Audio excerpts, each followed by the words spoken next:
بیبی نگار خودش را رانده شده می نامد. این زنی 66 ساله 10 فرزند تولد کرده است و با شوهرش زندگی سختی داشتند. اصلا ساکن دهه قواق ناحیه شمس‌الدین شاهین واقع در مرز افغانستان است. ساکنان دهه برای اعمال فرزندانش که گویا دهه را بدنام کردند او را از قواق راندند.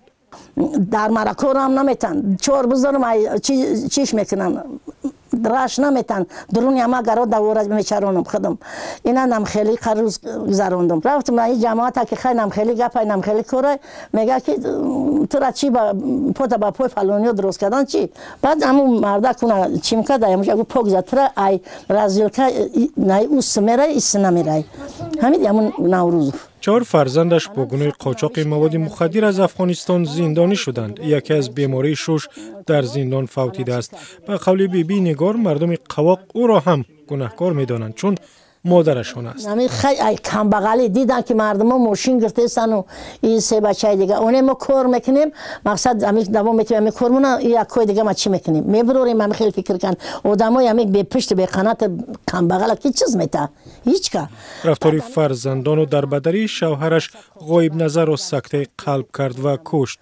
خاله نگار حالا در خانه دامادش در دهه قاضی زندگی میکند. پسرش محمد علی پس از 4 سال و تویچیب و سیدمی را بعد 2.5 سال آزاد می کنند. او اعمال فرزندانش را محکوم می کند اما نمی فهمد چرا مردم دهه از او و شوهرش ناراحت شدند. یعنی چیزی به سوادی و گمراهی و مقصد همه خیلی به چی خیلی آدم به سواد چی را میدونی؟ هیچ چی را.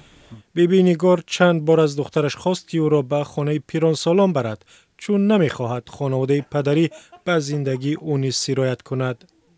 قواق دماد چند میبینی؟ دماد چند کمی برداره ترا؟ اینا. خدا یک روز میسی 2 روز میسی 10 روز میسی میگوید به خانه پسرش به شهر هم رفت ولی بعد دیدن زندگی مشقت بار آنها برگشت. 4 سال بعد از زندانی شدن فرزندانش بختیار پسر دیگرش وقتی شکار هلاک شد. در همه حادثه‌هایی که به سر این زن آمده است او امر قضا و قدر را می‌بیند. از مقامات نیز دامنگیر است که پیش راهی افغان‌هایی را که به قشلاق آمد و رفت می‌کردند نگرفتند. خیلی سرادا که سخت می‌گفتن مقصد دو قشلاق درون قشلاق چی بدوخی؟ نه لا سخت بود.